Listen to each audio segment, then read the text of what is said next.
Assalamualaikum warahmatullahi wabarakatuh.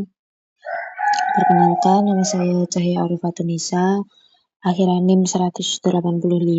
Izinkan saya mempresentasikan tugas psikologi komunitas mengenai self dan self-actualization. Jadi, Jones 2011 menjelaskan bahwa self adalah sistem kontak di batas kontak. Self ada di mana terdapat batas-batas dari kegiatannya yang membentuk berbagai figur dan latar. Self memainkan peran krusial, yaitu menemukan dan menciptakan makna yang kita tumbuhkan. Artinya, diri terbentuk dari berfungsi saat seseorang berinteraksi dengan lingkungannya, misalnya saat berpikir, merasakan, dan bertindak. Jadi, diri kita sendiri itu terbentuk dan berfungsi saat seseorang atau saat diri kita itu berinteraksi dengan lingkungan kita, selalu berpikir, dan selalu merasakan dan bertindak. Nah, di situ self membantu seseorang membentuk makna dari pengalaman hidupnya, seperti bagaimana ia memahami diri sendiri dan dunia sekitarnya. Individu memiliki kesadaran pada dirinya. Kesadaran itu digerakkan oleh ide, sehingga memberikan fungsi terhadap individu. Dalam penelitiannya, Jones mengatakan bahwa individu dikendalikan oleh dirinya sendiri atau self-control. Contohnya, orang memanipulasi kejadian-kejadian yang ada dalam lingkungannya untuk mengendalikan perilaku mereka. Setiap orang menggunakan kesadarannya untuk menafsirkan pengalaman, lalu menumbuhkan pengertian baru tentang dirinya. Jadi, apa sih hubungannya self-test sama psikologi komunitas? Yaitu bahwa dijelaskan juga tadi bahwa diri itu mulai berkembang, mulai terbentuk ketika diri kita ini mengenal dengan lingkungannya, merasakan, bertindak, dan berpikir. Jadi dalam psikologi komunitas ini kan pastinya ada komunitas yang dimasuki ya, maksudnya ada komunitas yang menjadi wadah gitu untuk kita itu berkembang seperti itu. Nah, kendali diri itu melibatkan dua respon. Yang pertama respon yang mempengaruhi lingkungan, dan yang kedua itu ada respon terkendalikan. Yang pertama dulu, respon yang mempengaruhi lingkungan untuk mengubah probabilitas. Individu mengubah atau memanipulasi lingkungannya sesuai perilaku yang tidak diinginkan, lebih kecil kemungkinan terjadi, atau supaya perilaku yang diinginkan lebih mudah dilakukan. Respon yang mempengaruhi lingkungan untuk mengubah probabilitas adalah bentuk kendali diri, di mana seorang secara sadar memodifikasi situasi eksternal untuk meningkatkan atau menurunkan kemungkinan suatu perilaku terjadi. Seperti halnya saat kita belajar, nah kita itu mengendalikan lingkungan, kayak menjauhkan handphone, mematikan notifikasi. Nah, itu kan kita memanipulasi situasi seperti itu.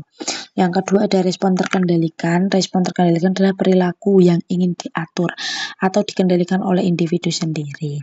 Dengan kata lain, perilaku target yang seseorang coba kurangi, hentikan, atau ubah dengan cara melakukan respon lain. Seperti diet. Nah, kita mengurangi makan makanan yang manis. Nah, itu kita mengendalikan perilaku makan kita seperti itu.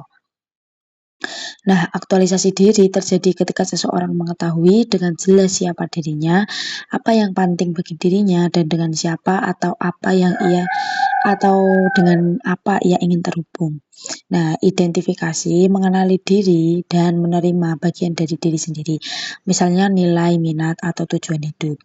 Individu yang sehat secara psikologis adalah orang yang hidup selaras dengan dirinya sendiri. Ia mendengarkan perasaannya, nilai, dan kebutuhannya.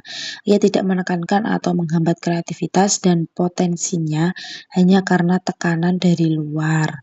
Nah, aktualisasi diri itu dimana kita itu jelas gitu merasakan kita itu siapa sih sebenarnya, apa yang penting bagi kita. Kita tuh memilih sendiri sampai dengan siapa atau apa yang ingin kita hubungkan gitu dengan kita, ingin kita interaksikan dengan kita. Nah, itu namanya aktualisasi diri. Nah, sehat secara psikologis adalah hidup dengan yang selaras dengan dirinya. Jadi kita ingin A ya kita melakukan A seperti itu. Ketika seorang menerima realitas hidup apa adanya dan beradaptasi dengan situasi, ia akan belajar bagaimana bertahan dan berkembang. Bukan berarti menyerah, tetapi tahu kapan harus menyesuaikan diri dan kapan harus bertindak. Nah, ketika kita ingin menerima realitas hidup kita itu sebagaimana, nah, itu dicontohkan bahwa aktualisasi diri berarti menjadi diri sendiri secara penuh, memahami nilai dan potensi diri, lalu menyesuaikan diri dengan lingkungan tanpa kehilangan jati diri. Jangan sampai kita kehilangan jati diri ya teman-teman. Orang yang mampu menyesuaikan diri dengan situasi sambil tetap setia pada dirinya sendiri akan lebih mampu menghadapi tantangan hidup dengan bijak. Kondisi sosial, pekerjaan, dan di mana mereka tinggal itu adalah sumber dari apa dan bagaimana individu berpikir dan merasa. Jadi, lingkungan kalian itu sangat berpengaruh karena dari lingkunganlah kalian berpikir dan bagaimana kalian menanggapi suatu kejadian seperti itu. Hanya ada satu hal yang mengontrol situ, yaitu situasilah yang menentukan kesadaran-kesadaran mereka. Jadi terkadang situasi itu menjadi awal bagi pola pikir kita atau kesadaran-kesadaran kita. Bukanlah kesadaran yang menentukan keberadaan manusia, tetapi sebaliknya keberadaanlah yang menentukan kesadaran-kesadaran mereka. Oke, thank you. Terima kasih kepada teman-teman yang sudah mendengarkan. Sekian dari saya. Wassalamualaikum warahmatullahi wabarakatuh.